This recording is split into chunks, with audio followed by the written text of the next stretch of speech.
Salut, c'est Zaba et commençons tout de suite par le numéro 10, le propulseur d'Apollo 11. En 1969, la navette Apollo 11 a emmené 3 hommes sur la Lune et ce fut un succès retentissant car ils s'y sont posés.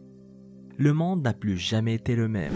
C'était le point culminant de la course à l'espace entre les États-Unis et l'URSS.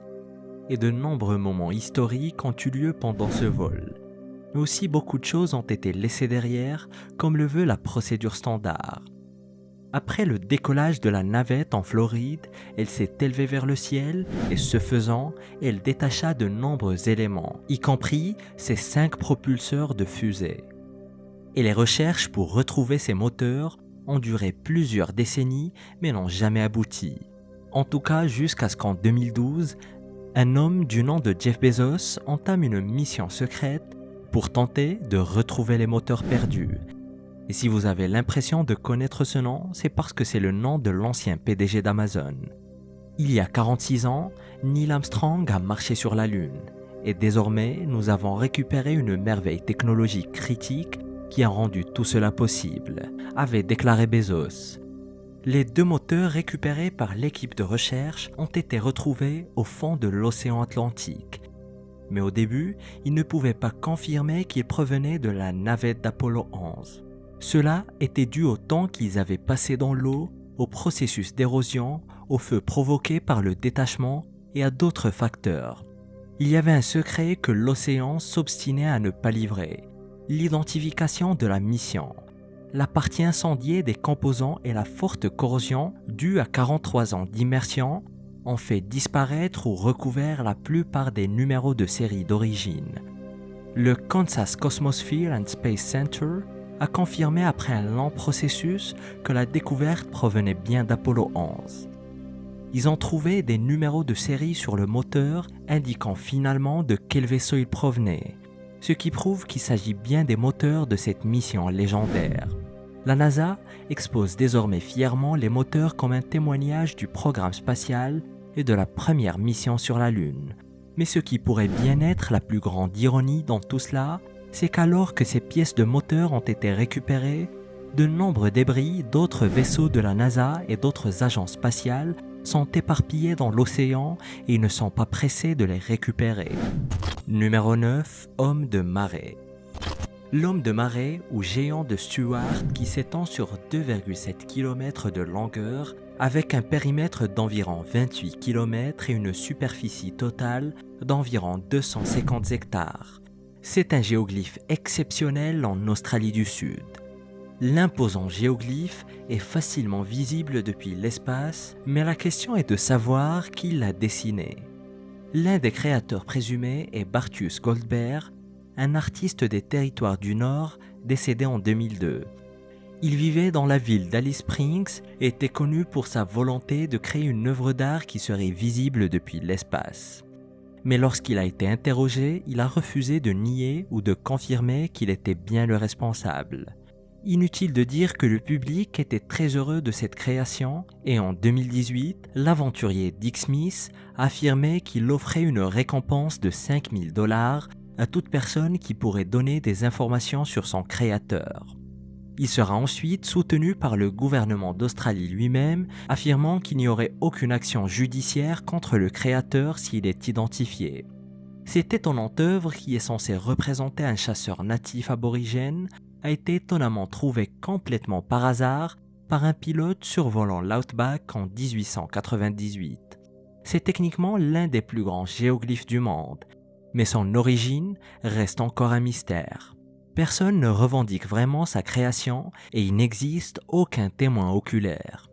Les chercheurs ont même essayé de référencer des images du satellite Landsat 5 de la NASA et selon ces images, l'endroit où se trouve l'homme de marée était encore vierge de tout géoglyphe le 27 mai 1998 et l'image est juste apparue mystérieusement le 12 juin 1998. Numéro 8, glyphe de Gosford. Les glyphes de Gosford sont l'une des plus fascinantes et mystérieuses curiosités découvertes en Australie. La civilisation égyptienne est une partie très importante de l'histoire de l'homme. Et aujourd'hui encore, les archéologues fouillent des sites pour en découvrir davantage sur cette civilisation.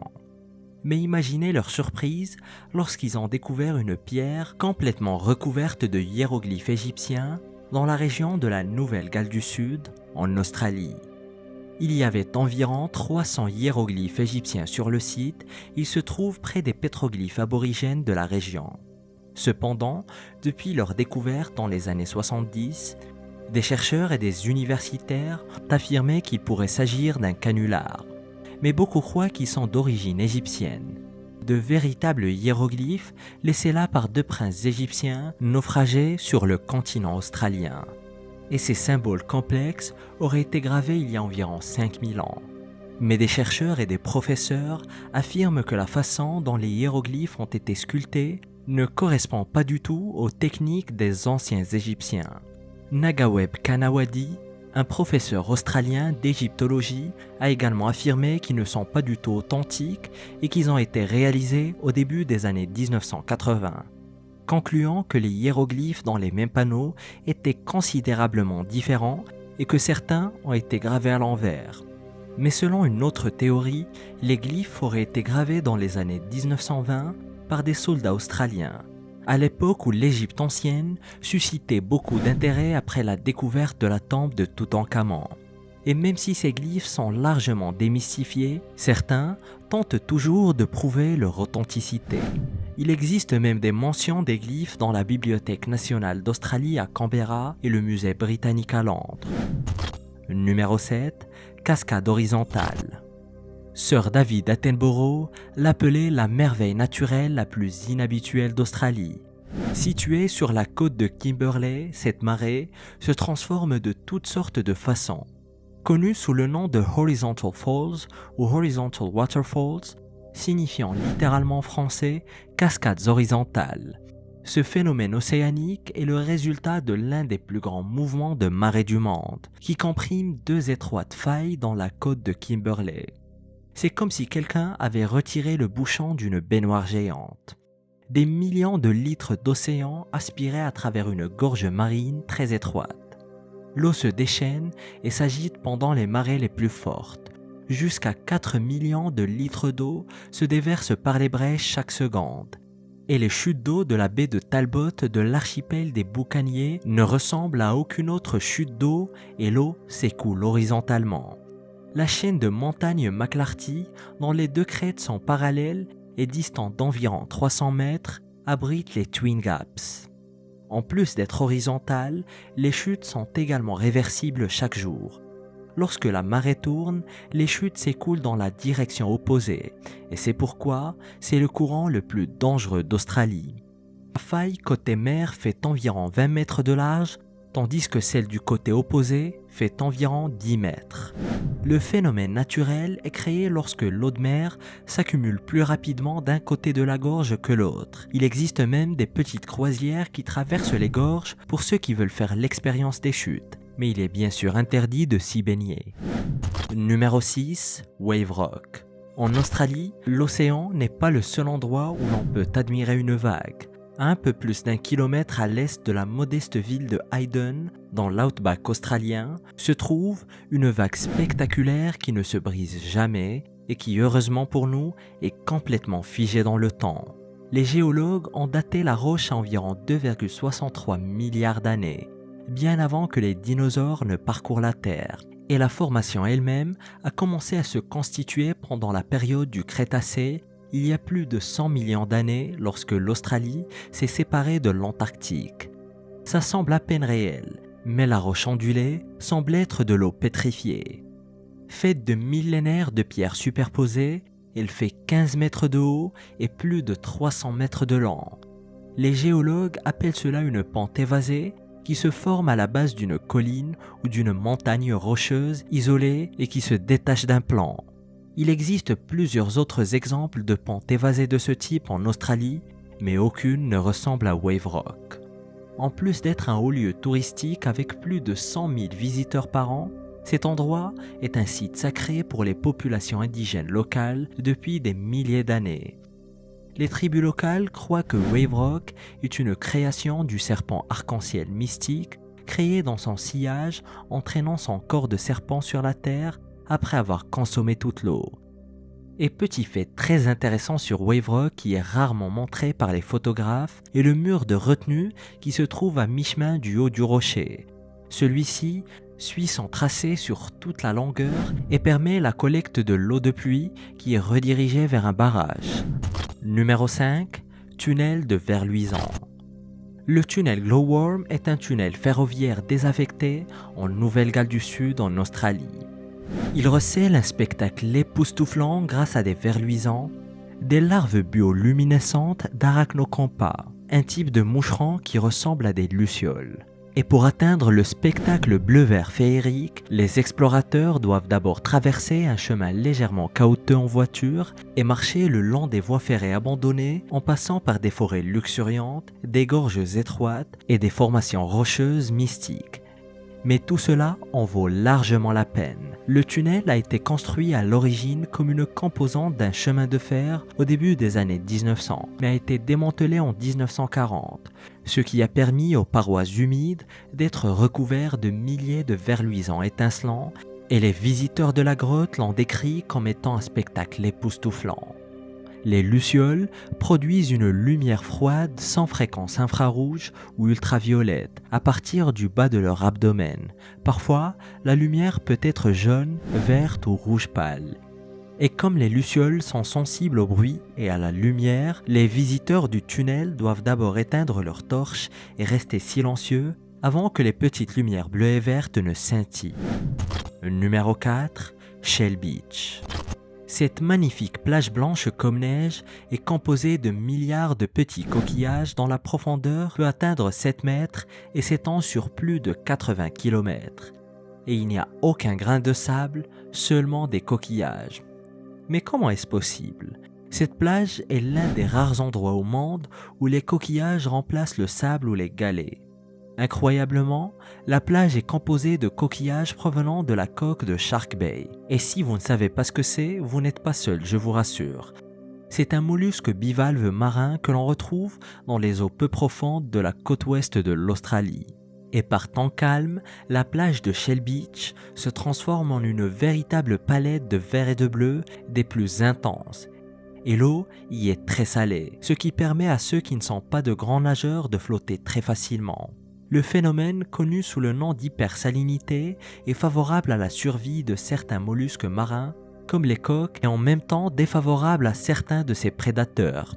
C'est pour cette raison d'ailleurs qu'il y a tant de coquilles et de coquilles. D'ailleurs, le volume de coquilles est si important qu'il se comprime et forme une roche calcaire très spéciale. Et au début des années 1900, cette pierre calcaire spéciale a été découpée en blocs et utilisée pour construire un certain nombre de bâtiments historiques en Australie. Numéro 3. Cooper le dinosaure. Des chercheurs ont confirmé la découverte de la plus grande espèce de dinosaure jamais trouvée en Australie. Il mesurait environ 25 à 30 mètres de long et pesait entre 25 et 81 tonnes. À titre de comparaison, le Tyrannosaure Rex mesurait environ 12 mètres de long et 12 mètres de haut. C'est une sacrée différence. Il fait partie d'une lignée de dinosaures appelés titanosaures qui ont été trouvés sur la plupart des continents. Mais il appartient à une nouvelle espèce d'un type de dinosaure appelé sauropode qui avait un long cou, une longue queue et 4 pattes. Les chercheurs affirment que cette nouvelle espèce est étroitement liée à 3 autres sauropodes découverts en Australie et datant de la même période. Les os fossilisés de ce nouveau titanosaure ont été découverts dans une ferme familiale en 2006, environ 1000 km à l'ouest de Brisbane, et ont été surnommés Cooper. Et les paléontologues impliqués dans cette découverte affirment qu'il fait partie des 15 plus grands dinosaures jamais découverts et qu'il est de taille similaire aux géants trouvés en Amérique du Sud. Leurs recherches se sont appuyées sur des modèles d'os scannés en 3D afin de comparer le dinosaure à ses proches parents. Numéro 2. Paronea Park. Niché au cœur de la région tropicale du nord du Queensland, se cache un lieu d'évasion intemporel qui permet de s'immerger dans le cœur et l'âme d'un visionnaire romantique, José Paronea. Ce château dans la jungle était le rêve d'un ambitieux immigrant espagnol qui s'est embarqué pour l'Australie en 1913 afin de bâtir une vie pour lui et sa fiancée qui l'attendaient au pays. Il a travaillé pendant plus de 10 ans loin de sa patrie, d'abord comme ouvrier dans des champs de canne à sucre, puis en bâtissant lentement sa richesse en achetant, améliorant et vendant des fermes de canne à sucre. Après 11 ans passés à faire fortune, en 1924, il est retourné en Espagne pour retrouver sa fiancée. Mais il a découvert que Matilda avait épousé un autre, et il a donc décidé d'épouser sa jeune sœur.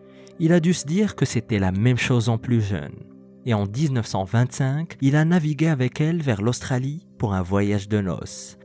Et en 1929, il découvrit ce terrain forestier inexploité le long d'une chute d'eau et sut qu'un jour sa femme et lui en feraient leur foyer.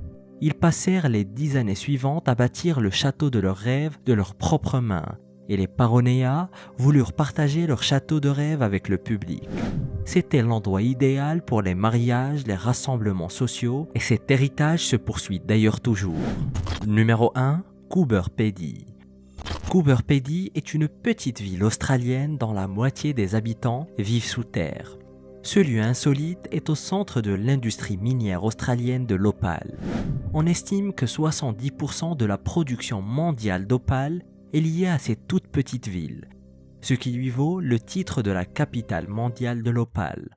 En fait, la majorité des habitants de Coober Pedy travaillent dans l'industrie de l'opale. Aujourd'hui, la ville est en train de devenir un véritable leader en matière de développement durable, bien qu'elle soit l'un des endroits les plus chauds, les plus poussiéreux et les plus secs de toute l'Australie. Ce qui a commencé en 1916 comme une opération minière s'est depuis développé dans cette communauté souterraine exceptionnelle. Des chambres à coucher entières, des librairies, des églises et des bars ont été installés dans les parois souterraines sculptées. Et comme vous pouvez le constater, cette ville minière souterraine n'est pas faite pour les âmes sensibles. Pour commencer, il y fait très chaud, les températures estivales peuvent atteindre les 45 degrés à l'ombre. Malgré cela, et au fil des ans, les habitants de Coober Pedy sont devenus extrêmement habitués à la vie ici, créant des maisons souterraines personnalisées qui ne se limitent pas à 1 ou 2 pièces, et les situer en Australie du Sud, à plus de 1600 km de Canberra, la capitale du pays, et après 100 ans de vie sous terre, les habitants qui les considèrent comme leur chez eux n'ont aucune intention de partir et découvrent l'incroyable clé de l'univers découverte par Nikola Tesla et qui pourrait changer nos vies en cliquant sur cette vidéo.